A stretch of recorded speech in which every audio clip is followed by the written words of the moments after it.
Not as if they think the world revolves around them enough. We're going to name some awards after them.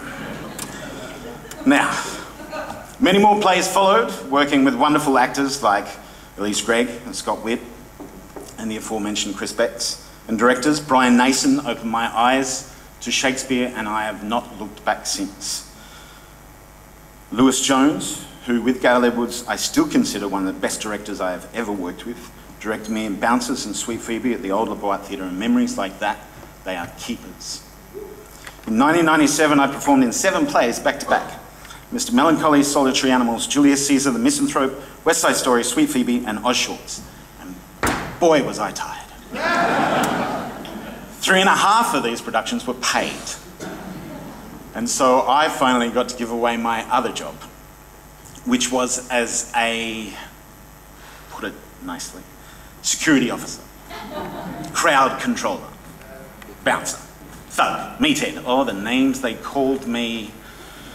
After very serious thought, in January 1998, I decided to go back to Sydney and never do security again. So far, so good. Yes. At this time, I was awarded my second Maltida Award, which in my absence was accepted by my friend Lewis Jones, and I have never had the opportunity to say thank you to the committee, several years too late, but thank you. After arriving in the Emerald City, I was working at the STC with a rapturous Ruth Cracknell in She Stoops to Conquer. I miss her very much. She is the inspiration of my lifetime. If I can be like anyone, I want to be like Ruth Cracknell. It's a little bit hard, I know. I'll give it a crack. No. Thank you. This play heralded the first of 9 plays at the iconic Sydney Opera House with the STC and the Bell Shakespeare Company over a 7-year period. 2 of my 3 plays at the STC were directed by Gail Edwards, The Way of the World and Festin. In one I played a 7-foot-tall fop dressed in pink from head to toe. In the other, I was the chief operations manager of the company, owned by a man whose character I looked up to until I found out that the devastating truth broke my heart. I hate the way she put me in a box. 4 of my 6 Bell Shakespeare plays were directed by himself, Mr. Bell.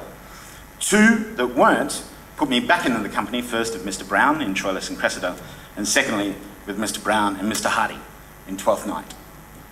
I cannot tell you what it was like to play Sir Toby Belch next to Jonathan Hardy and Billy Brown. Firstly, intimidating, but then pure ecstasy. My last play was in 2006 with the Bell Shakespeare Company. It was Romeo and Juliet, and it came up here to Brisbane. Since then, I have fallen, literally, into the world of film and TV. 5 seasons of Sea Patrol kept me very close to Brisbane, and I was lucky enough to watch my friend, Andrew Buchanan, in an astounding production of The Crucible, which thrilled me to the core. I was also lucky to have him join me on Sea Patrol in not 1, but 2 seasons. I've also been in some wonderful films, in particular Red Dog, which captured the country's imagination and has put my mustachioed face into 1 out of every 3 households across the country, which is a little bit scary.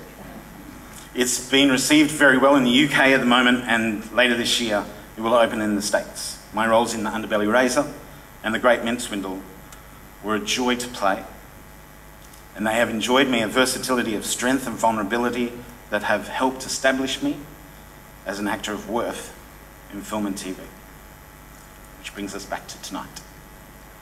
With me, standing in front of you, a very grateful and an incredibly humble man. So, thankful of my time on the Brisbane stage, and hopeful of another chance to entertain you someday. Thank you very much.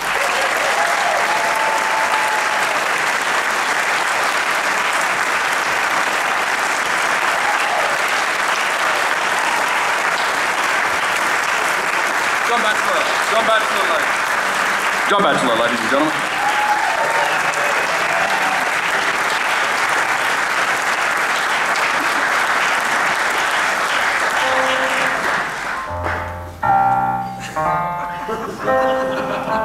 Where's the volume?